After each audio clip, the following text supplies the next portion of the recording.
마지막 시간인데 아까 좀 말씀드린 대로 조금 시간이 짧아서 이렇게 많은 것들을 스킵을 좀 많이 했는데 좀 책을 보시면 도움이 될 것 같고요.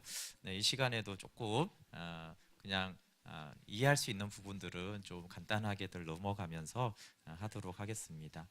네, 근데 이제 지난 시간에 좀 시간 때문에 늘 이제 서영석 목사님이 충분히 좀 못 다루는 부분 중에 하나가 좀 무화과 나무에 대한 말씀이 저는 이게 하나님과 생명의 교제를 누리는데 정말 중요한 부분인 것 같아요. 그래서 그 책에도 이제 비참하게 되는 용기가 있는데 그 예전에는 이 비참함이 왜 이렇게 중요한지를 별로 좀 생각을 못했던 것 같아요. 그런데 이제 제가 금요일날 기독교 강요를 이제 강의하고 있는데 근데 거기에서도 칼빈이 아주 중요하게 강조하는 것 중에 하나가 우리를 아는 지식이 우리를 마치 손으로 끌듯이 하나님께로 이끈다라고 하는데 거기에 우리를 아는 지식은 다른 게 아니고요. 우리가 얼마나 비참하고 죄인인지를 알게 되는 그 지식이 그 지식만 있으면 거의 자동적으로 성령님께서 우리를 하나님의 보좌 앞으로 이끈다 이렇게 되어 있어요. 그래서 우리가 비참한 존재라는 것을 아는 것이 너무 중요한데 우리는 타락한 이후에 본능적으로 비참해지는 것을 숨기고 싶거든요. 그렇잖아요. 밖에 나와서도 다 멋있게 보이고 오늘도 화장을 하고 오신 분들도 그럴 수 있지만 옷이든 뭐 그런 게 외모만이 아니죠. 뭐 학력이나 직장이나 어떤 크기나 이런 것으로 다 우리는 보란 듯하게 보이는, 왜냐하면 우리 존재가 비참하기 때문에 타락하고 난 다음에 우리 존재가 비참하잖아요. 그래서 정말 가족에게도 아무리 친한 친구에게도 그 속에 있는 부패한 마음을 다 드러낼 수가 없기 때문에 어려서부터 본능적으로 이렇게 자기를 감추고 위장하고 그렇게 살아왔잖아요. 그게 이제 엄마조차도 우리가 엄마의 사랑이 귀하다고 하지만 아이가 그 안에 부패함을 다 드러내면 엄마가 감당을 못해요. 엄마가 계속 쪼고 혼내잖아요. 그러니까 아이들이 어려서부터 사실은 이렇게 무화과 나무 잎을 해요. 그래서 이런 것들을 탁 깨트리면 어떻게 돼요? 안 했다고. 근데 그게 이제 거짓말일 수도 있지만 그것도 포장하는 거거든요. 나 이거 깨트리는 사람 아니야. 엄마 나 이렇게 물건 엎지르는 사람 아니야. 그런 것들, 그러니까 어리니까 그렇게 표현하는 것이고 그게 거의 이제 태어나서 아주 어릴 때부터 형성되는 이 무화과 나무 옷이거든요. 그러니까 이제 어른이 되면 뭐 명예나 권력이나 어떤 교회 사이즈 이렇게 구체적으로 하고 있지만 너무나 어려서부터, 그래서 우리는 본능적으로 거의 이 무화과 나무 잎을 입고, 그리고 이제 무화과 나무 잎을 벗으라고 할 때 굉장히 짜증을 내고 저항감이 생겨요. 네, 그래서 이제 말씀을 들을 때 그런 말씀이 꿀송이처럼 단 것은 비참해진 이유고요. 사실은 하나님의 말씀이 제대로 선포될 때 사람들은 저항감이 들고 사실 반감이 드는 것이 정상이에요. 왜 그렇습니까? 하나님 말씀이 정말 살아있고 운동력이 있잖아요. 그럼 좌우의 날선 검이 되면 일단은 뭘 하냐 하면은 이제 무화과 나무 잎을 벗어라는 말씀이 선포가 돼요. 그러니까 그 말씀은 너 그 위장된 거 벗어, 너 가식 벗어, 외식 벗어, 그거 다 너 착한 척 한 거, 의로운 거 한 거, 헌신한 거 한 것처럼 다 벗어버려 그래요. 그럼 우리는 굉장히 기분 나쁘거든요. 그러니까 말씀이니까 대놓고 뭐라고 안 할 뿐이지 우리 마음속에는 계속 거부하는 마음이 일어납니다. 근데 이런 저항이 사실은 없으면 오히려 하나님의 말씀이 좌우의 날선 검이 아닌 거예요. 분명히 찔러 쪼갠다라고 했잖아요. 그렇죠? 이게 쪼개어진 다음에, 그래서 우리의 무화과나무이 다 벗어진 이후에야 성령님이 은혜의 보좌 앞으로 나가서 그때는 말씀이 꿀송이처럼 달고 그 은혜가 한량없이 부어지는 것인데, 이 말씀이 우리의 무화과나무를 다 찢어서 벌거벗기지 않으면은 사실은 이제 그 은혜의 보좌도 나아가지를 못하는 것이죠. 네, 그래서 오늘도 말씀을 들으시면서 이미 비참해진 사람은 말씀이 꿀송이처럼 달아야 되는데 무화과 나무 잎을 안 벗었는데 저항감이 없으면 오히려 하나님의 말씀이 제대로 선포된 게 아니에요. 그래서 이제 저도 그렇고 많은 분들을 자세히 관찰해 보면 하나님의 말씀을 진짜 복음을 들을 때는 원래 저항감이 생겨요.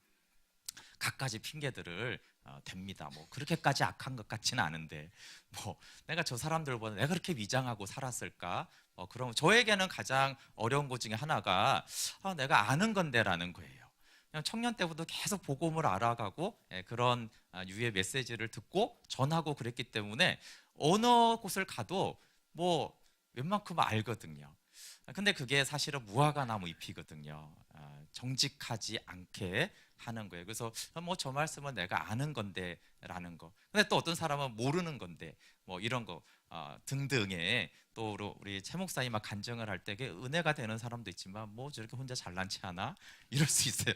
그게 왜냐하면 그 사람이 그러는 게 아니라 우리 안에 다 그런 마음이 있어요. 그런데 어떻게 우리가 비참해질 수 있나? 비참함은 모든 인간이 싫어하는 건데, 근데 성경은 오히려 비참해지는 걸 복이라고 하거든요. 그러면서 예수님이 보여주신 것이 알몸으로 달리신 십자가예요. 그 십자가에서 예수님이 하신 그 모든 것들이 사실은 우리에게 가운데 메시지인데, 사실 그분이 억울한 재판을 받거나 또 조롱을 당하거나 그분이 채찍에 맞으심이나 징계를 받으시거나 당연히 이제 그 십자가에 못 박히는 그 보혈이 다 메시지인데, 분명히 그냥 우리가 생각하기에 그분이 우리의 죄를 사하시고 우리에게 생명 주시기 위해서 알몸이 왜 굳이 필요했을까요? 근데 예수님은 알몸으로 십자가, 우리 좀 생각하기 좀 민망하지만 우리 자신이 비참해지는 것도 그렇고 우리는 예수님이 비참하게 십자가에 못 박혔다라는 것들을 잘 보려고 하지 않아요. 근데 사실 예수님은 비참한 존재로 십자가에 못 박혔어요. 그분이 비참해서가 아니잖아요. 그분은 영광스러운 분이시지만 우리의 모습을 보여주신 것이죠. 네, 우리가 어떻게 십자가에 못 박혀야 되는지. 그래서 제가 내가 그리스도와 함께 십자가에 못 박혔다라는 복음은 오래전부터 알았는데, 근데 정말 왜 예수님과 함께 못 박힌 게 분명하고 믿어지고 누리기도 했는데 왜 오늘은 예수님과 함께 십자가에 못 박히지 않았지라고 했을 때 사실 알몸이 되지 않아서 그래요. 그분은 알몸으로 십자가에 못 박혔는데 우리가 알몸이 될 때 하나님의 은혜만 의지하고 그 말씀에 복음에 아멘할 때 그리스도와 함께 십자가에 못 박혔구나 이렇게 되는데, 우리 주님은 영광스러운 그분은 다 알몸이신데 죄인 되고 타락한 우리는 너무나 많은 포장으로 괜찮은 어떤 것으로 있기 때문에 사실 예수님과 연합이 되지 않거든요. 그래서 하나님 예배할 때든지 묵상을 할 때든지 제 생각에는 결국은 하나님의 말씀 앞에 내가 알몸이 되느냐 안 되느냐가 결국은 그 복음에 대해서 복음을 우리가 믿음으로 취할 때 성령께서 우리를 예수님과 연합시켜서 그 복음이 생명이 되게 하시는가 안 되게 하는가 아주 중요한 키가 그 알몸이 되는가에 대한 것이. 근데 그게 어려워요. 알면서도 말씀을 보면서도 성경을 봐도 보는 순간에 우리는 이렇게 하거든요. 이건 내가 잘 아는 말씀이지 뭐 이러면서 내가 말씀을 너무 잘 깨닫는 것 같아 이러면서 사실은 하나님과의 교제로 나아가는 것이 아니라 어떤 지적인 만족이나 깨달음이나 이제 그런 수준에 자꾸. 근데 그 깨달음으로 무화과 나무를 벗으면 사실은 진짜 깨달음인데, 깨달음으로 이렇게 지적인 만족이 되는 것은 그러면 오히려 사실은 무화과 나무를 덮는 거잖아요. 나는 이렇게 어떻게 하면 말씀을 잘 깨달을까? 나는 성경만 보면 너무나 잘 알아. 근데 그럴수록 사실은 하나님과 멀어지거든요. 성경에 대한 이해는 많아졌지만 사실 실제로 그리스도 안에 그 아버지와 아들 안에 거하는 그 영생은 잘 누리지 못합니다. 그래서 오늘 말씀을 들으면서 마지막 메시지이기도 하지만 말씀이 어떻게 들렸는가를 좀 잘 보시면 좋겠어요. 그렇구나. 저 새로운 걸 알았네. 사실 그런 것들은 불필요하진 않지만 사실 그것이 우리를 그리스도께로 데려가지는 않아요. 그 말씀 앞에 내 무화과 나무 잎이 벗어지고 내가 목회자든 뭐 어떤 헌신을 했던 어떤 영적인 뭐 경험을 하고 열매가 있었던 아까 그 겸손이라는 것은 정말 이제 정직하게 내가 비참한 자입니다. 내가 사람들 앞에서는 사람들은 나를 아무리 뭐라고 존경해도 내가 하나님 앞에 얼마나 비참한 죄인이고 그런 무자격한 자인지를 아는 모습으로 이 하루의 말씀들을 좀 들을 수 있었으면 좋겠고요. 또 그렇게 이제 다음 주에 나오시면 정말 그래서 뭐 목사님들도 못 깨닫는데 사실은 하나님 말씀 잘 몰라도 깨닫는, 그리고 생명으로 나아가는 그 차이는 지식의 차이가 아니라 얼마나 무화과 나무 잎을 벗고 네 주님 제가 그렇습니다라고 하면은 사실 성경을 잘 몰라도 그냥 이렇게 성령께서 가르쳐 주시고, 아무리 이게 뭐 성경 박사가 되고 복음을 다 알아도 그냥 이제 외식으로 나오면 그냥 지식만 이렇게 배우고 가는 그런 시간이 되어서 복음 생명 캠프는 이렇게 지식을 전달하기 위한 것이 아니고 정말 이제 우리가 아버지와 아들 안에 거하는 그곳으로 나아가는 거니까 그렇게 좀 기도하고 또 돌아보며 마무리를 하면 좋겠습니다. 네, 교재로는 121페이지부터 좀 다룰 거고요. 네, 아브라함에게 복음을 전하다라고 먼저 하려고 합니다. 우리 교재 122페이지 보면 아브라함을 택하시고 복을 주신 건 이제 중요하니까 잘 알지만 창세기 12장 1절부터 3절 말씀 한번 같이 읽어볼게요. 시작. 여호와께서 아브라함에게 이르시되 너는 너의 고향과 친척과 아버지의 집을 떠나 내가 내게 보여줄 땅으로 가라. 내가 너로 큰 민족을 이루고 내게 복을 주어 내 이름을 창대하게 하리니 너는 복이 될지라. 너를 축복하는 자에게는 내가 복을 내리고 너를 저주하는 자에게는 내가 저주하리니 땅의 모든 족속이 너로 말미암아 복을 얻을 것이라 하신지라. 아멘. 네, 아브라함을 부른 목적이 분명하죠. 아브라함을 통해 모든 민족이 복을 받도록 했는데, 복 그러면 우리는 이제 이 새해 복 많이 받으세요 할 때 그 복을 생각하지만 성경의 모든 복은 사실 생명을 얻는 것으로 이제 귀결이 됩니다. 그 생명을 얻기 위해서 주야로 말씀을 묵상하는 자가 복되다라고 했는데 묵상 자체가 복이 아니죠. 그 묵상을 통해서 하나님께로 가기 때문에 그것이 이제 복 있는 자입니다. 그래서 이 아브라함에게 주신 복이 창세전 그리스도 안에서 약속하신 그 생명을 주는 복을, 근데 그 복을 아브라함만이 아니라 모든 민족이 그 복을 받게 하겠다라고 한 것이 이제 아브라함을 택하시고 복을 주신 이유입니다. 바울은 이 말씀을 복음이라고 했습니다. 네, 123페이지 그 맨 밑에 그 내용이 있는데 바울이 이것을 인용하면서 아브라함에게 복음을 전하되 이랬어요. 이 창세기 12장을 아브라함에게 복음을 전한 것이라고 말하면서 이 복음이 너로 말미암아 복을 받으리라. 그러니까 아브라함을 통해서 만민이 복을 얻는 것이 이제 복음의 메시지라고 말한 것이죠. 그리고 이제 갈라디아 3장 9절에는 우리 믿는 자가 아브라함과 함께 복을 받는다고 그랬어요. 그러니까 아브라함의 복에 우리가 참여하는 것인데 그 복은 3장 26절로 가지면 그리스도 예수 안에서 하나님의 아들이 되었다라고 하면서 아브라함이 받은 복, 그리고 우리가 참여한 그 복이 그리스도 안에서 하나님의 아들이 되는 그 복이라고 말씀하셨고, 에베소서에는 하늘에 속한 모든 신령한 복을 우리에게 복 주시되라고 했습니다. 그리고 1장 3절에서 하늘에 속한 모든 신령한 복을 받았는데 5절에 가보면 자기의 아들들이 되게 하셨다. 그래서 그 복은 그리스도 안에서 하나님의 아들이 되는, 아들이 됐다는 건 사실 생명을 받은 자가 아들이죠. 네. 왜냐하면 하나님의 생명이고 하나님의 생명을 받았으니까 하나님의 자녀가 된 거잖아요, 그렇죠? 네, 우리가 자녀들이 우리의 생명이 그 자녀에게 있기 때문에 자녀이듯이 그렇게, 그래서 아브라함을 불렀을 때부터 아들 안에 생명을 주는 복을 선포한 것이에요.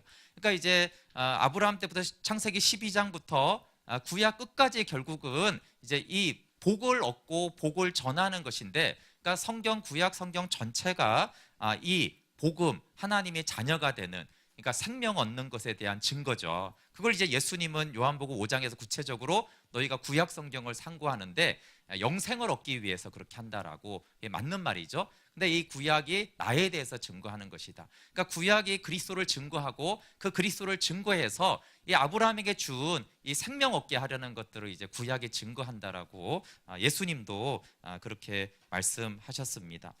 그런데 이제 이 복의 성취를 위해서 이제 하나님의 생명을 주는 이 영생을 증거하기 위해서 아브라함에게 하신 두 가지 약속이 자손과 땅에 대한 약속이에요. 그러니까 그냥 이 자손과 땅에 대한 약속이 그냥 이 땅에서, 이 만물 안에서의 땅을 차지하고 뭐 그냥 자손이 많고 이 얘기를 하는 것이 아니라 하나님의 그 생명, 아들 안에 있는 생명을 주시는 그것들을 증거하기 위해서 이제 아브라함의 이야기가 또 자손과 땅에 대한 약속이 있어요. 그래서 성경의 모든 이야기가 사실 이 관점에서 이루어지고 있다라는 것을 보면은 정확히 구약에서도 구약의 영생을 증거하고 있구나, 그리스도를 통한 영생을 증거하고 있다라는 것을 잘 알 수가 있습니다. 네, 창세기 15장에 그 이제 구체적인 언약의 내용이 나오는데요. 교재 124페이지 보시면 창세기 15장 5절부터 7절까지 한번 같이 읽어볼게요. 시작. 그를 이끌고 밖으로 나가 이르시되 하늘을 우러러 무뼈를 셀 수 있나 보라. 또 그에게 이르시되 내 자손이 이와 같으리라. 아브라함이 여호와를 믿으니 여호와께서 이를 그의 의로 여기시고 또 그에게 이르시되 나는 이 땅을 내게 주어 소유를 삼게 하려고 너를 갈대아인의 우르에서 이끌어낸 여호와니라. 네, 이 자손이 역사적으로는 독자 이삭이지만 구속사적으로 예수 그리스도인 것을 잘 알고 있습니다. 구약에서도 창세기 15장 5절에 내 자손이 단수로 되어 있어요. 무별처럼 되리라면 복수형일 것 같은데 단수로 말하고 있고, 갈라디아서 3장 16절에 바울이 이 한 사람을 가리키는데 내 자손이라 하셨으니 곧 그리스도다. 그래서 구속사적으로 이 자손이 그리스도라고 명확하게 말씀하고 있습니다. 두 번째가 이제 땅에 대한 약속이에요. 땅은 이제 가나안 땅을 주겠다라는 것인데, 이 아브라함 생각에는 사실 자손도 이제 없었으니까 불가능한 일이고, 땅도 차지하는 것은 나그네 아브라함이 불가능한 일인데, 아브라함 생각에는 이 가나안 땅을 더 얻기가 어렵다고 생각했나 봐요. 그래서 아니 어떻게 이 가나안 땅을 제가 얻습니까? 라고 하니까 은혜의 언약을 체결하는데, 그래서 이제 우리가 헷불 언약이다라고 하고요, 아브라함 언약이라고도 하고 은혜의 언약이라고도 말할 수 있습니다. 이 언약을 체결할 때 구약의 언약은 이제 동물에 이제 쪼개 가지고 양쪽으로 이렇게 벌려놓고 이제 계약서를 낭독하고 그 사이를 지나가면서 이제 맹세를 하는 것인데, 만약에 계약을 파기하면 이 이처럼 이 동물처럼 쪼개질 것이고, 만약에 이 언약을 지키면은 모든 축복이 더할 것이다라는 것이 이제 언약입니다. 근데 이제 언약의 말씀을 이제 맺을 때 내용이 두 가지인데 입애굽과 출애굽이에요. 그래서 입애굽은 그의 후손이 이방인이 계기되고 이제 400년 후에 다시 가나안으로 돌아올 것이다라는 것과, 가나안 땅에서 이제 사는 자들이 아직 죄악이 차지 않아서 이제 입애굽 후에 출애굽이 있을 것이다라고 말씀하셨습니다. 그래서 이 아브라함의 언약이 참 중요합니다. 물론 성경에서 이제 핵심이 되는 것은 시내산 언약입니다. 출애굽 이후에 시내산에서 맺는 그 언약이 중요한데, 또 아브라함의 언약과 시내산 언약을 같이 보는 것이 중요한데, 아브라함의 언약은 주권적인 하나님의 은혜로 이루어지는 언약입니다. 시내산 언약도 하나님의 주권이 이루어가지만 시내산 언약은 상호 반응과 조건의 규정이 있는 언약입니다. 그래서 이제 이 이백국과 출애굽은 아브라함의 언약은 하나님의 전적인 은혜로 이루어집니다. 그렇지만 이제 가나안에 들어갈 때는 하나님의 말씀에 순종하라는 이제 계명이 주어지죠. 우리가 사실 이제 죄 사함 받는 것은 하나님의 무조건적인 은혜입니다. 그러나 우리가 영생의 삶을 살기 위해서는 하나님의 말씀에 복종하는 그 삶이 필요하죠. 그래서 이 자손은 예수 그리스도를 나타낸다면, 그러면 이 땅은, 가나안 땅은 뭘 말하겠습니까? 예수 그리스도를 통해서 누리게 되는 하나님의 나라를 말합니다. 하나님 나라를 누린다는 것과 영생을 누린다라는 말씀은 이제 같은 말씀이에요. 그래서 이제 땅과 자손이 같이 복음이죠. 왜냐하면 우리가 그리스도가 복음이지만, 그렇죠? 그 그리스도를 통해서 궁극적으로 우리가 하나님 나라, 가나안 땅, 그러니까 이제 히브리서는 그 가나안 땅에 들어가면서 안식에 들어간다라고, 그러니까 그리스도 안에 들어간다라고 표현하고 있어요. 그래서 가나안 땅에 들어가는 것은 아까 말한 아버지와 아들 안에 들어가는 것들을 말하기 때문에, 우리가 자손이신 그리스도를 믿어서 가나안 땅, 그리스도 안에 거하는, 이게 이제 아브라함에게 말한 것이고, 이 아브라함에게 약속한 것이 사실 신약의 가장 복음의 핵심이죠. 예수 그리스도를 통하여서 우리가 그리스도 안에 하나님 나라의 백성이 되는 것이잖아요. 그래서 이제 그것을 증거하는 것으로 입애굽과 출애굽이 있습니다. 아브라함은 가나안 땅을 이제 차지하지 못했죠. 그렇지만 성경의 히브리서나 요한복음에서 아브라함은 더 나은 본향, 하늘에 속한 삶을 이미 살았다라고 증거하고 있습니다. 특별히 예수님이 요한복음 8장에 너희 조상 아브라함은 나의 때 볼 것을 즐거워하다가 보고 기뻐했다. 그러니까 아브라함이 이제 복음을 들었는데, 근데 예수님 때 올 것을 다 보고 즐거워했다는 거예요. 그러니까 아브라함은 그 복음을 다 이해했다는 거예요. 그리고 그 복음을 통해서 이루어질 그 하나님 나라를 이미 받고 즐거워하고 하늘 본향에서 살았다라고 말하는 것이죠. 그래서 이제 실질적으로 땅을 차지하는 것이 중요한 것이 아니라 그 땅이 주는 메시지죠. 결국 하늘 본향, 하나님 나라, 예수님 안에 거하는 그것을 이제 누리는 것인데, 아브라함이나 모세는 가나안 땅에 못 들어갔지만 이미 약속하신 이 하나님 나라를 다 누렸던 사람입니다. 근데 이제 그 아브라함에게 하신 약속이 이삭과 야곱에게 계속 이어집니다. 그래서 이제 아브라함과 이삭과 야곱이 이제 믿음의 조상들이고, 또 내가 아브라함과 이삭과 야곱의 하나님이라고 말할 때 어떤 하나님이냐면, 아브라함이라는 그 사람의 하나님, 이삭이라는 그 사람이 중요한 게 아니고요, 이들에게 언약을 계속 약속하세요. 그러니까 내가 언약의 하나님이다라는 말씀을 계속 하는 것이에요. 왜냐하면 이들이 언약을 이루는 구속사의 인생을 살았기 때문에 그렇습니다. 그래서 영원한 언약은 예수 그리스도를 통해서 성취가 되었습니다. 근데 이 구속사가 이제 두 축으로 하나님이 그것을 이루시는데, 하나는 하나님의 주권적인 선택, 하나님이 주권적으로 선택하세요. 그리고 하나는 선택받은 자의 순종으로 하나님의 구속사가 이루어집니다. 네, 그러면서 이제 129페이지에 이제 요셉을 통해서 입애굽을 하는 것이죠. 네, 우리가 요셉을 통해서 입애굽하는 것은 잘 알고 있는 것입니다. 입애굽의 발달은 우리가 요셉이 이제 라헬의 아들이고 편애를 사실은 했고 꿈을 꿨고 그 꿈 얘기를 했고 형들에게 미움을 받아가지고 사로잡혀서 팔려가는 내용을 잘 알고 있습니다. 한마디로 요셉은 아버지께 사랑받고 아버지께 순종했다가 정말 원만하게 엉뚱하게 고난을 갑자기 당한, 정말 인생이 갑자기 엄청 채색옷을 입은 그곳에서 나락으로 완전히 떨어진 사람이죠. 그런데 성경은 요셉을 형통한 자라고 그래요. 그렇죠? 형통한 자. 창세기 39장 2절에 보면 여호와께서 요셉과 함께 하심으로 그가 형통한 자가 되어 그의 주인 애굽 사람의 집에 있으니. 객관적인 만물 안의 관점은 요셉은 억울하고 처량하죠. 지금 여기서 뭐 노예 생활하면서 좀 인정받는 게 좋겠어요. 채색옷 입고 아버지 사랑 받는 게 낫겠어요. 아니, 노예 생활이 형통해봐야 노예지. 안 그래요?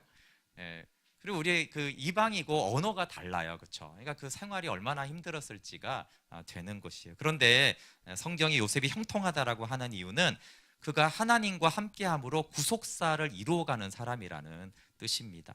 그래서 성경에서 형통한 자는 하나님이 함께하셔서 하나님의 그 언약을 이루어가는데 그 안에 포함되어 있는 사람은 형통한 자고 하나님이 함께하는 사람이죠. 근데 그러니까 형통한 자인데 또 일이 안 돼가지고 만물 안에서는 총무가 되더니 이제 결국 보디발의 아내의 유혹을 거절하다가 또 감옥에 갇히고, 또 이제 신임을 받아서 좀 되는가 했더니 꿈 해몽엔조도 이제 잊어버려 가지고 감옥을 못 나가는, 사실은 만물 안에서는 된 듯 하지만 안 되는 인생이 계속 반복이 되는데 성경은 이 요셉이 형통한 자라고 계속 말씀하고 있어요. 그런데 이제 하나님이 때가 되어서 그가 30세가 되었을 때 이제 그 꿈을, 이제 바로의 꿈을 통해서 다시 요셉을 총리로 세워주는 것을 잘 알고 7년 흉년으로 이제 요셉에게만, 이제 애굽에게만 양식이 있어서 결국 이제 야곱이 이제 자녀들을 이제 애굽으로 보내면서 그 만남이 이루어지는 것들을, 그래서 이제 애굽으로 이주해 놓은 것들을 잘 알 수가 있습니다. 그럼 교재 131페이지에 창세기 46장 1절 한번 읽어보실래요? 시작. 이스라엘의 모든 소유를 이끌고 떠나 브엘세바에 이르러 그의 아버지 이삭의 하나님께 희생자사를 드리니. 네, 거기까지만 읽을게요. 브엘세바는 이제 최남단입니다. 이제 사람이 살 수 있는 이스라엘에. 그러니까 이제 여기 떠나면 이제 이스라엘 가나안 땅을 떠나는 거니까 불안했어요. 그랬더니 하나님이 나타나셔서 4절에 보면 내가 너와 함께 애굽으로 내려가겠다. 그리고 반드시 너를 인도하여 다시 올라올 것이다. 그러니까 함께 내려가고 반드시 올라오겠다라는 두 가지 말씀을 하시죠. 우리가 이제 이게 입 애굽을 이제 출애굽기가 있어서 출애굽은 익숙한데 입 애굽을 잘 모르지만 입 애굽도 왜 중요하냐면 우리는 출애굽 때만 하나님이 함께 했다라고 생각하는 경우가 있거든요. 근데 이게 분명히 입 애굽도 하나님이 함께 하신 거예요. 근데 입 애굽 이후에 사실 요셉이 있을 때 반짝 이제 괜찮았지만 사실 입 애굽으로 일어난 그 애굽의 400년은 마치 하나님이 없는 것 같은 그런 시간의 역사가 흘러가는데 하나님이 내가 너와 함께 내려가겠다라고 말씀하신 거예요. 요셉도 사실은 마찬가지예요. 뭐 성경이 형통하니까 형통하지 요셉의 입장에서는 하나님이 없잖아요. 애굽에서는 오히려 야곱의 아래에 있을 때는 이렇게 사랑받고 하나님 나를 특별히 사랑하시고 이랬을지 모르지만 사실 애굽에는 하나님이 없는데 근데 하나님이 함께 하시고 이 애굽 후에 애굽에서의 삶은 하나님 정말 계신가? 우리는 노예인데 이 많은 민족 중에서도 우리는 왜 이렇게 됐지? 400년 후에 하나님이 돌아오시나? 근데 그게 아니라 그 애굽에서 하나님이 함께 하셨다라는 거예요. 그래서 정말 내 인생에 하나님이 없는 것 같고 내 영혼에 어두운 밤이 오고 정말 하나님 없는 것 같은 그 애굽에서의 삶에서도 하나님이 함께 하겠다라고 약속하셨고 그 애굽에서 이스라엘이 번성한 것에 대해서 그것은 자연이 아니라 하나님이 함께 하셔서 번성하게 하신 것을 우리가 기억하고 하나님을 신뢰하는 것이 참 중요합니다. 너무 출애굽 때만 하나님이 함께 하시지가 아니라 그 애굽에서도 하나님이 함께 하신 것이죠. 이 요셉을 통해서 하나님이 우리에게 말씀하시는 믿음은 하나님의 주권에 대한 믿음입니다. 이 요셉이 이제 과거와 현재와 미래를 보는 관점이 다 하나님의 구속사와 역사들로 보고 있습니다. 형들의 배신과 노예로 팔리고 애굽의 총리가 된 이 모든 일이 우연도 아니고 나의 능력도 아니고 또 저 악한 사람들이 아니라 그건 하나님이 하신 것이다라는 것이 요셉의 믿음이죠. 우리 창세기 45장 7절 8절 한번 같이 읽어보겠습니다. 교재는 131페이지 하단 쪽인데요. 45장 창세기 7절 8절 우리 찾으신 분 한번 같이 읽어볼게요. 시작. 하나님이 큰 구원으로 당신들의 생명을 보존하고 당신들의 후손을 세상에 두시려고 나를 당신들보다 먼저 보내셨나니 그런즉 나를 이리로 보낸 이는 당신들이 아니요 하나님이시라. 하나님이 나를 바로에게 아버지로 삼으시고 그 온 집의 주로 삼으시며 애굽 온 땅의 통치자로 삼으셨나이다. 신앙에는 사실적 역사와 하나님의 주권적인 역사가 있습니다. 아까 요한복음을 말하면 만물 안에 역사가 있고 우리는 거기 사니까요. 그렇지만 만물 위에 역사가 있는 것이죠. 요셉이 이 고백은 이 만물 위에서 본 하나님과 자기 삶을 이제 하나님 안에서 보는 것이죠. 그러니까 만물 위에서 하나님을 알고 보니까 모든 사건 속에서 하나님의 주권적인 일하심이 있었다라는 것이죠. 그런데 하나님의 주권의 신앙을 눈을 가지지 못하면 우리 안에 상처가 많이 되어지죠. 그런데 하나님의 주권의 눈으로 보면 상처와 고통은 예수 그리스도의 십자가에 참여하는 사건이 되어집니다. 우리가 상처와 고통이 없으면 십자가에 못 박힘과 장사됨이 무엇인지 잘 알지 못하는데 이 고통과 환난이 십자가에 못 박히고 참여하는 하나님의 기회구나라고 받아들여지죠. 그런데 하나님의 일하심으로 보지 못하면 저 나쁜 놈들이 이렇게 악하게 행해서 나는 이렇게 피폐하게 되었다라는 그런 상처로만 남고 미움과 악만 남게 되어집니다. 근데 이제 요셉이 아마 처음에는 그런 믿음이 없었겠죠. 그런데 요셉이 어느 과정을 통해서 이것이 다 하나님이 하신 거구나. 여러분 여기서 중요한 것은 내가 한 것도 아니라는 거예요. 형들이 한 것도 아니지만 내가 한 것도 아니에요. 왜냐하면 이제 사람들이 이게 성향에 따라 좀 다릅니다. 이 자존감이 좀 높고 외향적인 사람들은 남 탓을 잘하고요. 열등감이 많은 사람은 자기 탓을 잘하거든요. 그래서 요셉이 형 탓도 안 했는데 요셉이 또 안 한 게 뭐냐면 자기 탓도 안 했어요. 하나님이 하셨다라는 것이에요. 물론 객관적으로 형들을 탓할 수 있죠. 근데 이 열등감이 많은 사람들은요 형들을 탓하지 않고 꿈 얘기를 한 내가 잘못이야 이렇게 하면서 내가 꿈 얘기를 해서 그래 바보처럼 그리고 내가 도단까지 가는 게 아닌데 이제 한번 찾아간 데가 없었거든요. 굳이 물어봐서 굳이 도단까지 찾아가고 그냥 내가 바보 같아갖고 그렇게 자책하는. 그러니까 아까 서목사님들 정죄감이나 이런 것들이 사실은 양심적인 것 같지만 그것이 믿음이 아니라는 것이에요. 비록 내가 잘못한 것도 있죠. 분명히 요셉의 성품을 보면 그 좀 교만한 것도 있거든요. 자기 자랑도 했고, 그리고 또 아버지의 잘못도 있죠. 편애를 했잖아요. 그래서 형제들끼리 서로 미워하게 했고, 또 형들은 잘못은 너무나 명확하죠. 근데 요셉이 아버지의 잘못도 아니고 또 죽은 엄마 탓도 아니에요. 엄마가 빨리 죽어가지고 이래 그럴 수도 있는데, 하여튼 사람은 탓을 찾으려면 모든 탓을 찾아요. 근데 아버지도 아니고 엄마도 아니고 형들도 아니고 자기도 아니고, 그 다음에 나를 감옥에 넣은 이 보디발도 아니고, 나를 유혹한 저 여자도 아니고, 심지어는 그게 다 하나님이 하신 거라는 거예요. 근데 뭘 위해서요? 나를 괴롭히려고 아니라 많은 생명을 구원하시려고, 아브라함과 맺은 이 언약을 성취하기 위해서 하나님이 하셨다라는, 그것이 요셉의 믿음이고, 그것이 이제 하나님을 알게 되었을 때 그가 바뀐 가치관입니다. 그래서 나를 이리로 보낸 이는 당신들이 아니요 하나님이시다. 그러면 이제 비참해진 것만 그러냐? 아니죠. 총리가 된 것도 하나님이 나를 총리가 되게 하셨다. 이것도 중요합니다. 우리가 고난만 하나님의 허락이야, 십자가에 동참하라고 고난에 참여하게 하는 그것만이 아니라, 잘 되고 형통할 때 또 얼마나 금방 교만해집니까? 그렇죠?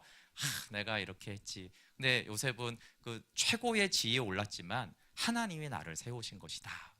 그러니까 자기가 교만할 것이 없는 것이죠. 그래서 요셉이 애굽에 온 이유가, 여러분 여기 중요한 것은 바로 그 아브라함의 언약을 성취하기 위해서 자기가 거기 있다는 걸 안 거예요. 그러니까 세월이 많이 지났잖아요, 그렇죠? 벌써 이제 아버지, 할아버지, 증조 할아버지의 그때, 그리고 그때 그 사건을 위해서 하나님이 나를 여기 두셨다라는 것이에요. 그러니까 정말 언약을 믿는 믿음이 있었던 것이죠. 여러분, 우리에게 일어난 일이 그냥 뭐 내가 태어나서 또 내 바운더리에 있는 것이 아니고, 사실은 하나님이 이 창세전에 아들 안에 있는 생명을 주시고 이 생명을 전하게 하려는 그 창세전의 계획을 위해서 우리의 삶에 그런 사건이 일어나요. 때로 억울한 일도, 때로 나를 높이는 일도. 그래서 이렇게 바운더리가 좁지가 않아요. 그래서 이제 이게 수백 년이 지나고 오랜 세월이 지난 이후에도 모세 때도 아브라함과의 언약을 이루시는 하나님, 계속 이 아브라함과 언약을 이루시는, 이게 도대체 몇 년 전이에요. 그런데 믿음의 사람들은 계속 그걸 알고 있어요. 하나님이 아브라함과 맺은 그 언약, 생명 주시는 이 복음을 위해서 1000년이 지나도 그걸 깨닫고, 1500년이 지나도 그걸 깨달아요. 사실 우리가 예수님의 그 십자가 구속 사건이 사실 우리의 삶에 섭리하고 있다라는 것이 요셉과 함께 우리가 가져야 될 믿음입니다. 근데 그것에 대해서 132페이지에 그게 시편 105편 16절부터 19절이 있는데, 똑같이 그렇게 시편 기자가 세월이 지난 다음에 이제 요셉의 삶을 하나님이 하신 삶으로 고백하죠. 우리 16절부터 19절 같이 읽어볼게요. 시작. 그가 또 그 땅에 기근이 들게 하사 그들이 의지하고 있는 양식을 다 끊으셨도다. 그가 한 사람을 앞세 보내셨으며 요셉이 종으로 팔렸도다. 그의 발은 착고를 차고 그의 몸은 쇠사슬에 매였으니 곧 여호와의 말씀이 응할 때까지라. 그의 말씀이 그를 단련하셨도다. 여기 기근, 양식을 끊은 것, 요셉이 간 것, 이 모든 것들에 대해서 하나님이 하셨다라고 시편 기자가 말하는 것이죠. 세월이 지난 다음에, 이 말은 이제 요셉 얘기를 하는 게 아니고 무슨 말이에요? 내 삶도 그렇다는 거예요. 이제 요셉 이후의 사람이잖아요, 그렇죠? 이 믿음의 사람이 시편을 고백하면서 요셉처럼 내 삶도 그랬다, 하나님이 하신 것이다라고 고백하는 것입니다. 요셉의 형통은 어떤 상황에 처하든지 하나님의 언약을 성취하는 과정이었습니다. 우리 창세기 50장 20절도 같은 맥락이지만 한번 같이 읽어볼게요. 창세기 50장 20절 같이 읽어볼게요. 시작. 당신들은 나를 헤아리 하였으나 하나님은 그것을 선으로 바꾸사 오늘과 같이 많은 백성의 생명을 구원하게 하시려 하셨나니. 못 찾았으면 괜찮습니다. 당신들은 나를 해하려고 했지만 너무 억울하잖아요. 이게 뭐 형들의 배반이. 그렇지만 하나님은 그것을 선으로 바꾸셔서, 근데 그 선이 내가 총리가 된 게 아니고요, 생명을 구원하게 하는 거예요. 결국 생명을 전하는 이 일에 나를 세운 것이 합력하여 선을 이루는 거잖아요. 그렇죠? 로마서의 말씀이 생각나죠. 하나님을 사랑하는 자, 곧 그 뜻대로 부르심을 입은 자들에게는 모든 것이 합력하여 선을 이룬다. 근데 여기서 합력하여 선을 이루는 것도 우리가 생명을 누리고 생명을 전하는 그 일을 이루는 것이죠. 네, 저희 교회에서는 이제 작년이었나요? 뭐 최영덕 간사님이 이제 사경에 제가 강사로 불렀었는데, 네, 제가 이분이 사실은 이제 이런 복생 말씀은 다르지만 그 삶이 정말 생명 전하는 그것들이 있었기 때문에 했어요. 예, 그 딸이 이제 로아라는 딸이 이제 중3 때인가 고1 때인가 이제 뇌종양으로 이제 죽게 되고 천국을 가는데, 그 요지는 너무나 그 큰 상처와 절박함 속에서 예, 그 장례식 때 그분이 지은 하나님 한 번도 나를 실망시킨 적 없으시고, 그걸 장례식 때 부르는 거예요. 이제 근데 그런 저희 교회에서는 그 얘기를 안 하는데 다른 데서 그러시더라고요. 그러니까 한 청년이 이제 너무 실패하고 취업도 안 되고 좌절이 되고 그래가지고 그 간사님하고 대화를 하는데, 하나님이 신실하시다고 이러니까, 아유, 간사님은 유명하고 뭐 곡도 많이 썼고 책도 많이 팔았고 그러니까 하나님이 신실하다고 하죠. 저는 되는 일도 없어요. 정말 이제 뭐 살 소망이 없다라고. 그러니까 그 최영덕 간사님이 한 말이 이제 그 청년에게 한 말이에요. 자네는 그 찬미예수가 막 100만 권 이상이 팔렸다고 그래요. 이게 그 악보집을 만들었잖아요. 내가 100만 권 책을 팔고 곡들을 사람들이 불러주고 그것하고 내 딸의 생명하고 내가 택하라고 한다면 자네 내가 뭘 택할 것 같나? 네. 제가 만났을 때는 그렇게 얘기하더라고요. 중환자실에 이제 목숨이 위기가 있을 때 그때는 하나님 평생 중환자실에 있어도 좋으니까 살려만 달라고. 그만큼 이제 사실은 그 너무 안타까운 거죠. 같이 있고 싶고. 그럼에도 불구하고 딸이 죽고 장례를 치를 때 그 장례식 때 하나님 한 번도 나를 실망시킨 적 없으시고 언제나 공평과 은혜로 나를 이끄셨습니다. 이것을 그때부터 지금도 세월이 꽤 지났는데 여전히 항상 고백하세요. 그런 여러 어려움에도 하나님 정말 여전히 신실하시다라고. 요셉이 그걸 하는 것이죠. 여기 합력하여 선을 이룬다라는 것이 그 딸이 살아 돌아온다는 것이 아니라 결국은 그 아픔을 통해서 사실 그 간사님을 통해서 계속 생명이 전해지잖아요, 그렇죠? 생명이 나누어지는 거죠. 하나님이 선을 이루시고 이해되는 것도 있고 이해 안 되는 것도 있지만 분명히 그 간사님이 이 사건도 그 딸의 죽음조차도 분명히 하나님은 선이십니다. 물론 다 이해는 안 가요. 왜냐하면 아직도 그게 다 이해는 안 가지만 분명히 하나님이 선하셔서 합력하여 선을 이루셨는데 그날에는 제가 다 알게 되겠죠. 그렇게 신실하게 고백하고 있습니다. 근데 요셉의 믿음은 이배굽에 있지 않고요, 출애굽을 바라보았어요.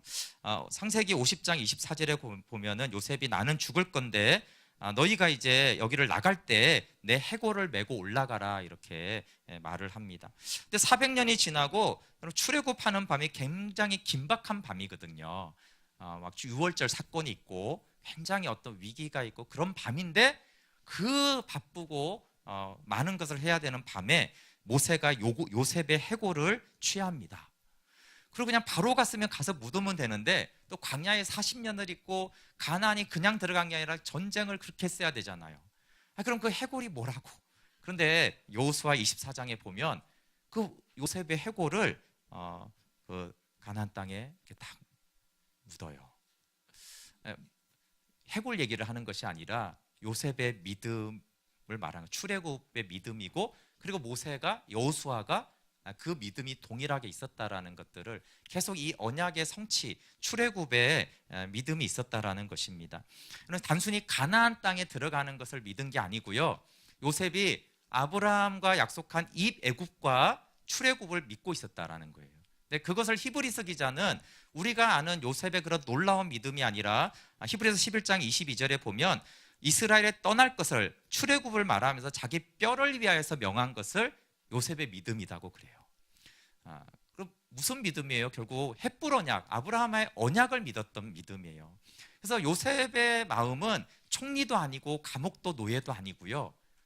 하나님이 우리 아브라함과 맺은 그 언약을 신실하시게 이루시는 것들을 이 애굽에서부터 자기 눈으로 보지 않는, 그렇죠? 400년 뒤의 일이 뭐 상상이 됩니까, 여러분? 400년 뒤에 뭐가 일어날 거라고 말하면 우리는 느낌이 안 오잖아요. 근데 그걸 너무나 신실하게 믿었다. 그 믿음을 사실은 요셉의 최고의 믿음으로 보는 것이에요.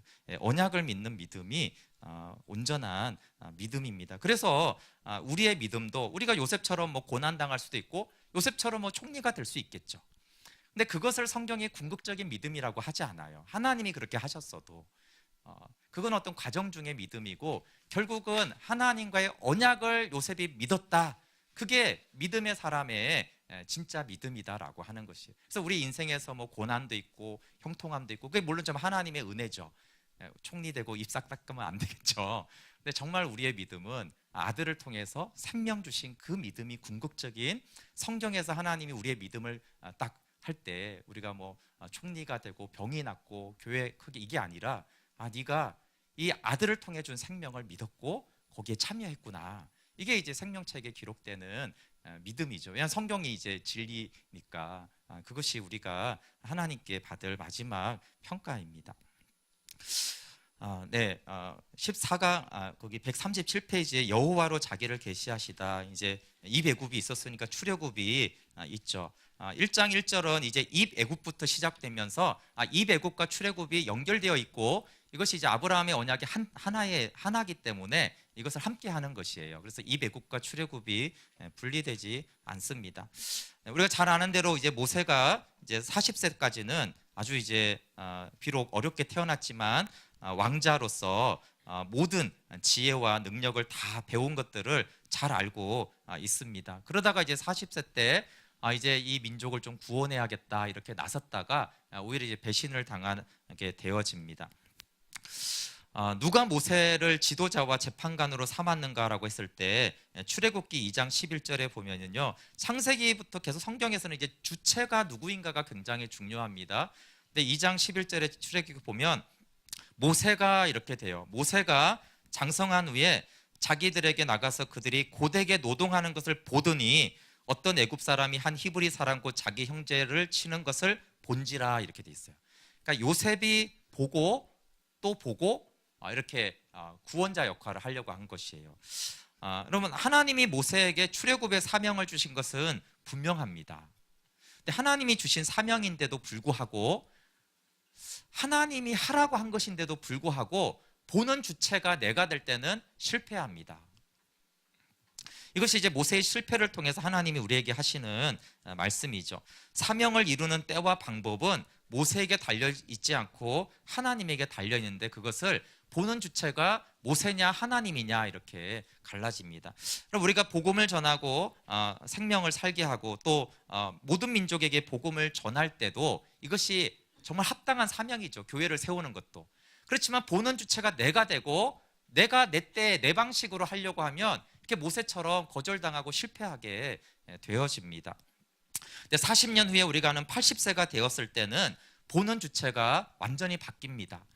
그래서 출애굽기의 요약은, 출애굽기의 핵심은 출애굽과 시내산 언약이라고 말할 수 있는데, 출애굽기의 요약은 출애굽기 3장 7절부터 10절이라고 볼 수 있어요. 한번 출애굽기 3장 7절부터 10절까지 한번 찾아서 읽어볼게요.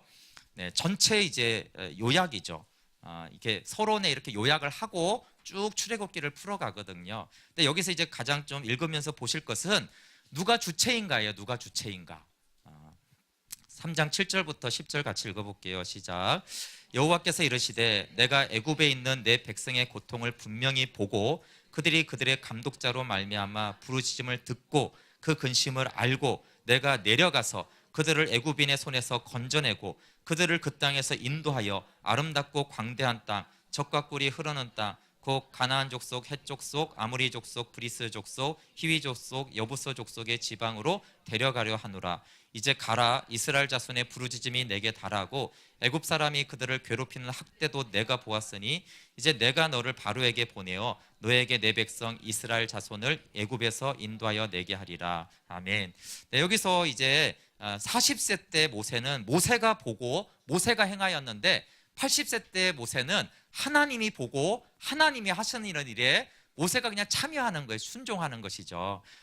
보시면 7절에 내가 분명히 보고 내가 듣고 내가 알고, 8절에 내가 내려가서 내가 건져내고 내가 인도해서 내가 가나안 땅으로 데려가겠다는 거예요. 모두 주체가 하나님이에요. 하나님이 하겠다라고, 하나님이 보았고 하나님이 들었고 하나님이 알아서 하나님이 데려가겠다는 거예요. 그런데 내가 할 건데 네가 가라는 거예요.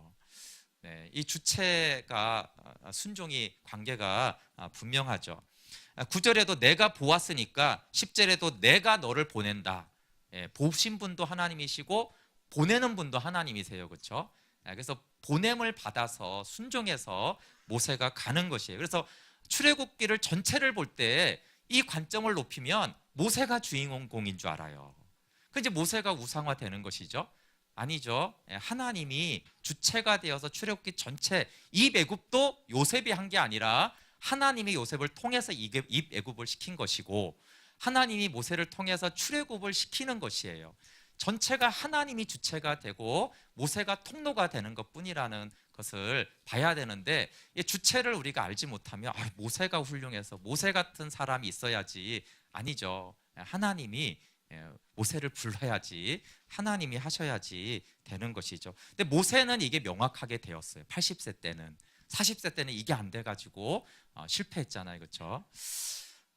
사명이 아무리 분명하고 확고해도 내가 중심이 되거나 내 능력, 내가 왕자지, 모든 학술과 지식을 내가 다 배웠지, 그렇잖아요. 거기다가 이스라엘 백성들은 학대당하면서 호응을 할 거라고, 모든 상황과 조건이 다 맞으니까 내가 이 민족을 한번 구원해보자, 이렇게 했을 때 모세가 실패했어요. 우리가 이렇게 달려들 때가 얼마나 좋은지 몰라요. 예를 들어 제가 원하고 성도들이 다 원하고 그렇잖아요.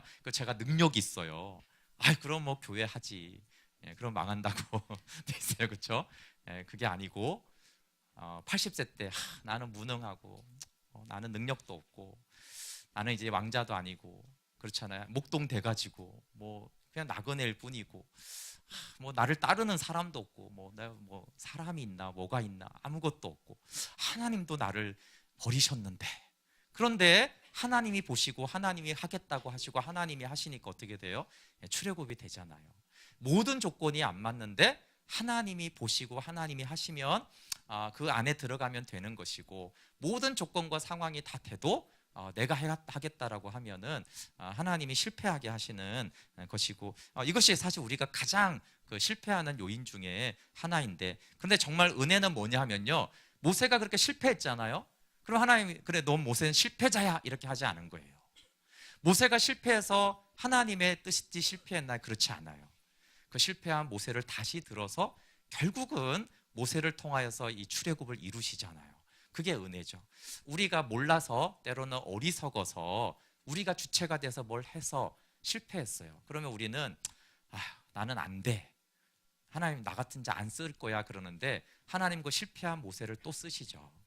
우리가 실패한 것이지 하나님은 실패하지 않으셨고, 하나님은 언제든지 그 실패한 자를 들어서 하나님의 그 구속사를 언약을 이루어 가시는 하나님이세요. 그런데 이제 모세 생각은 안 그랬죠.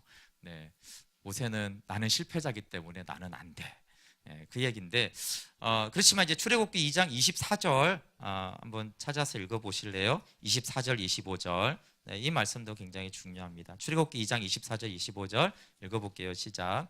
하나님이 그들의 고통 소리를 들으시고 하나님이 아브라함과 이삭과 야곱에게 세운 그의 언약을 기억하사 하나님이 이스라엘 자손을 돌보셨고 하나님이 그들을 기억하셨더라. 아멘. 여기 여러분 그 24절에 언약을 기억하신 거예요. 그냥 불쌍해서 갑자기 막 모세를 보내서 기적을 막 일으키고 그렇게 한 게 아니라는 거예요. 여러분 하나님의 어떤 역사하심과 기적과 엄청난 그 일들은요, 하나님 항상 언약에 있어요. 언약을. 그러니까 아들 안에 있는 창세전의 그 생명 주시려는 이 관점에서 모든 기적이든 모든 고난이든 이 구속사들이 다 일어나고 있다고요. 그래서 그냥 갑자기 홍해가 갈라졌네, 그게 아니라 왜 홍해를 갈랐어요?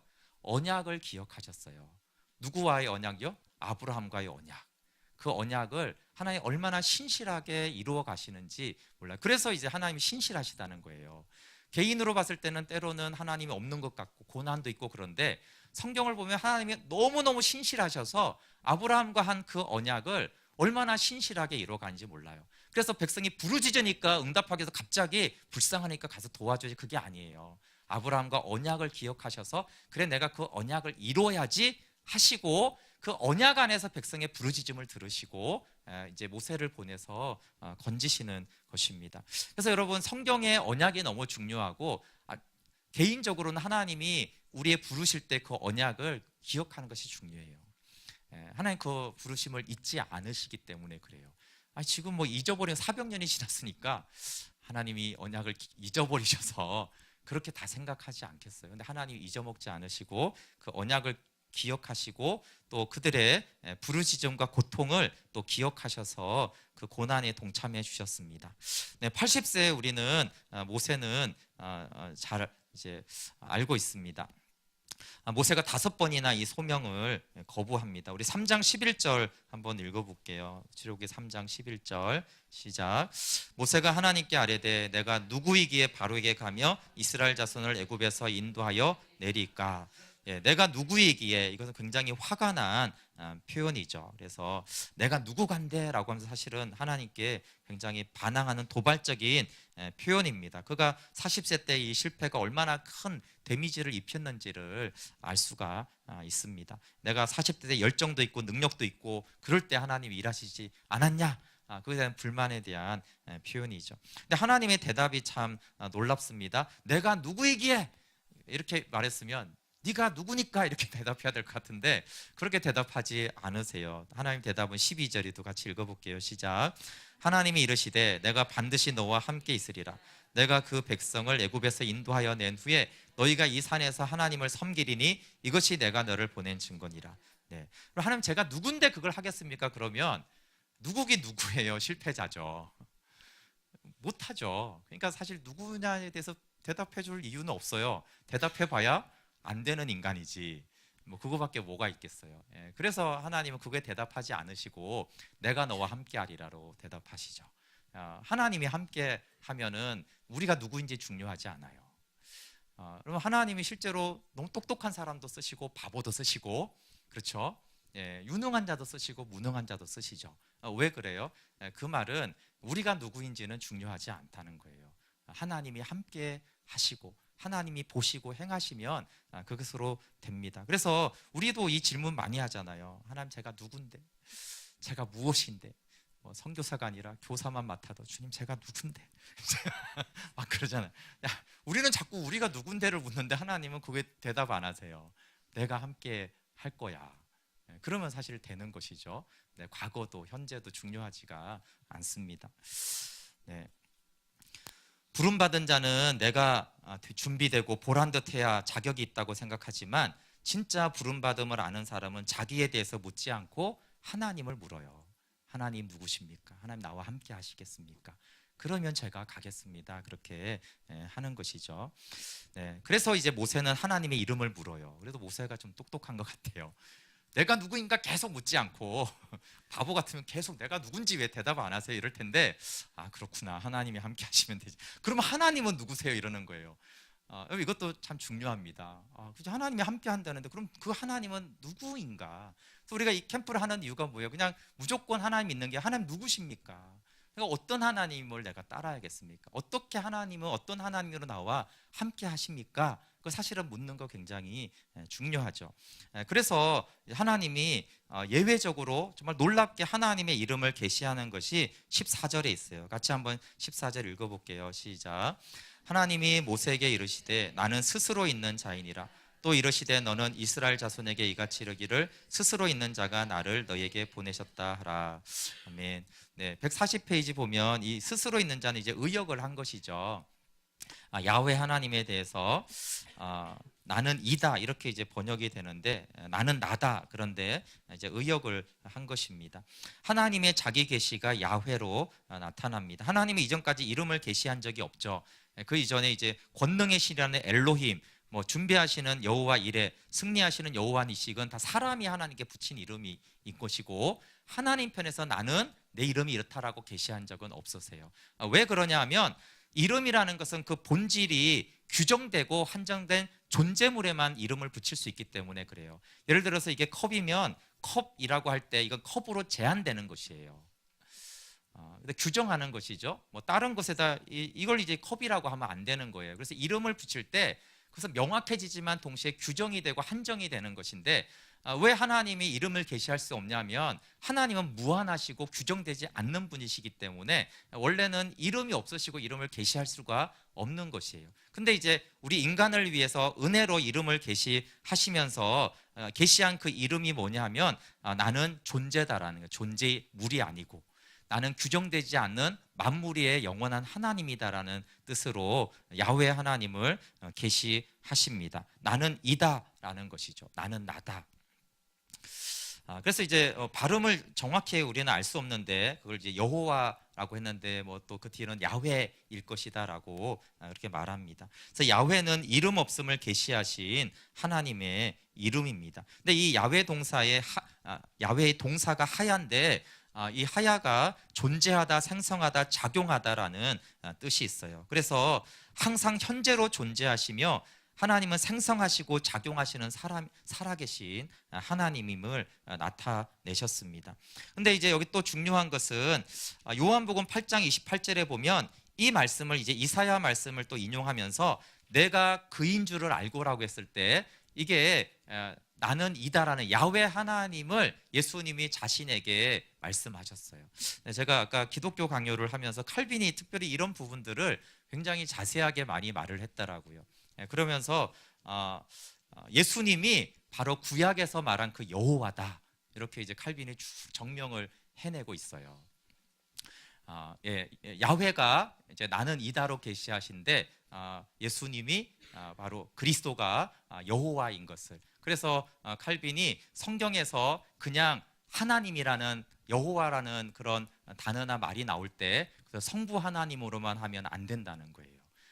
성자 하나님이신 그리스도가 여호와이시고 하나님으로 보는 것이 성경적이라고 말합니다.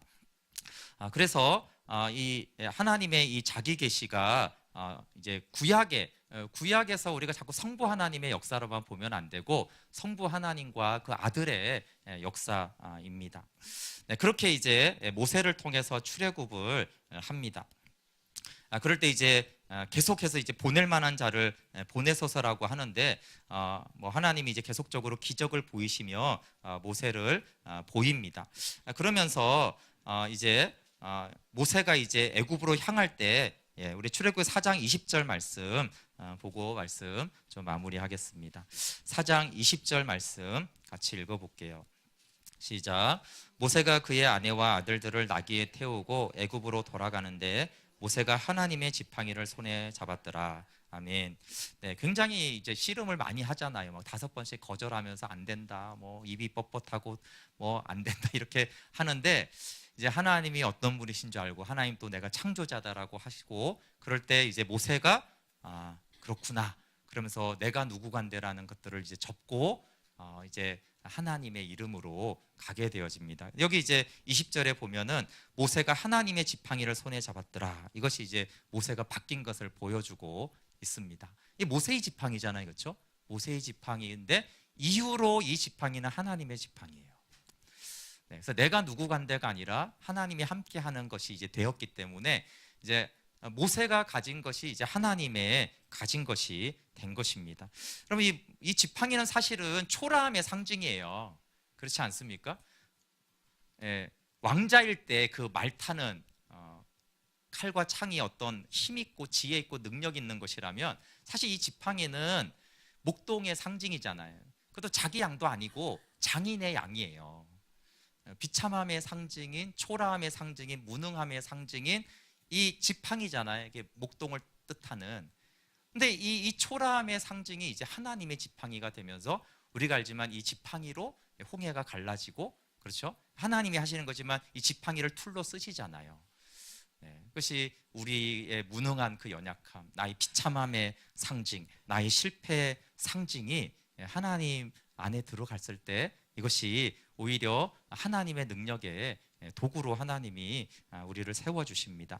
이 모세와 요셉은 다 그리스도의 모형입니다. 모세와 요셉의 공통점이 뭐냐면 거절당했다라는 것이에요. 형들에게 거절과 배신당하고, 모세도 선의를 베풀었는데 백성들에게 거절당하고 배신을 당하죠. 근데 예수님이 이스라엘에 왔지만, 그들을 구원하러 왔지만 이 백성들이 예수님을 거절하잖아요.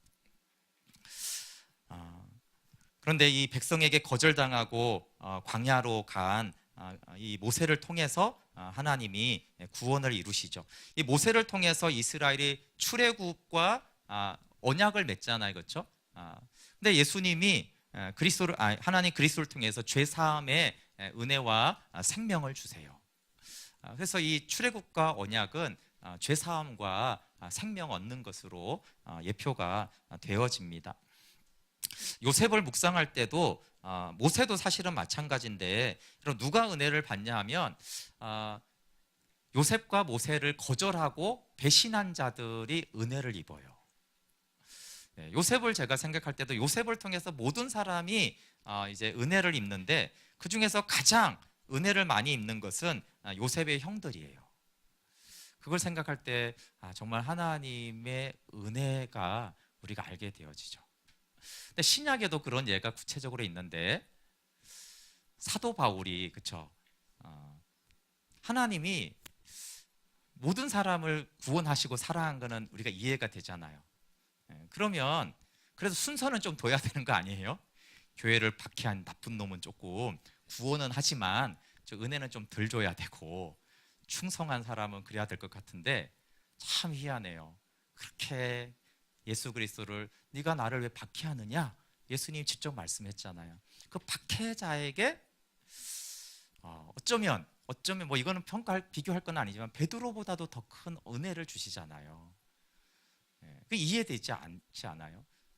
그 3년 동안 따라다녔던 그 제자들 다르잖아요, 그렇죠? 그런데 그 나쁜 놈, 그 배신자, 악한 박해자 사도 바울에게 하나님의 무한한 은혜가 있는데, 요셉이 형들은 그냥 먹을 만큼만, 살 만큼만 양식을 주고 좀 다른 착한 사람을 더 해야 될 것 같은데, 창세기를 보면 사실 그 형들이 가장 후대를 받잖아요. 그것이 이제 하나님의 은혜죠. 그래서 우리가 나 같은 죄인 살리신 그 저자도 잘 알잖아요, 그렇죠? 사실 노예 상인이었는데 그 고백이 뭐예요? 분명히 하나님의 은혜는 우리가 알지만, 그래도 나 같은 놈은 좀 덜 은혜를 줘야지. 저렇게 어려서부터 충성 봉상한 사람에 비하면. 그런데 그게 고백하는 게 뭐예요? 야, 근데 저렇게 어려서부터 신실하게 하나님 믿은 저 사람보다 내가 뭔가 더 은혜를 받은 것이 이해가 안 가는 거잖아요. 그래서 나 같은 죄인 살리시네라는 고백이 그냥 죄에서 구원받았다 이런 개념보다는 이해가 안 가는 거예요. 근데 사실은 하나님의 은혜가 거기에 있습니다. 물론 하나님 나를 구원은 하시지만 나 같은 사람은 그렇게까지는 아니지. 좀 하나님의 은혜와 사랑도 차별이 있겠지.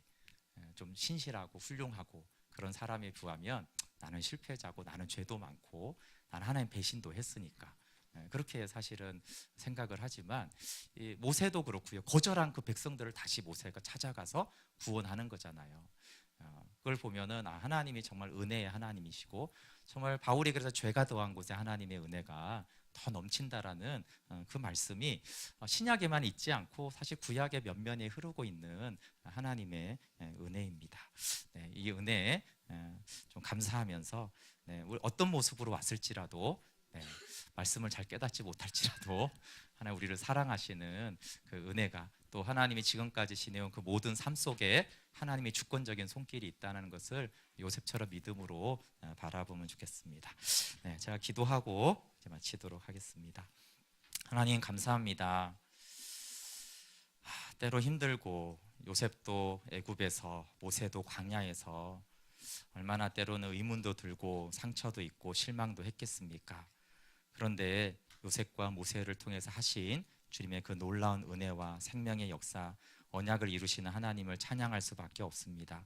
하나님, 우리가 광야에 있든 애굽에 있든 총리가 되든 하나님의 지팡이를 가졌든 어느 곳에 있든지 정말 신실한 하나님을 보게 하여 주시고, 그렇게 이 복생 캠프를 통해서 하나님의 주권적인 구속사 안에 거하는 우리를 보고 하나님의 은혜였습니다 고백하게 하여 주시옵소서. 예수님의 이름으로 기도드립니다.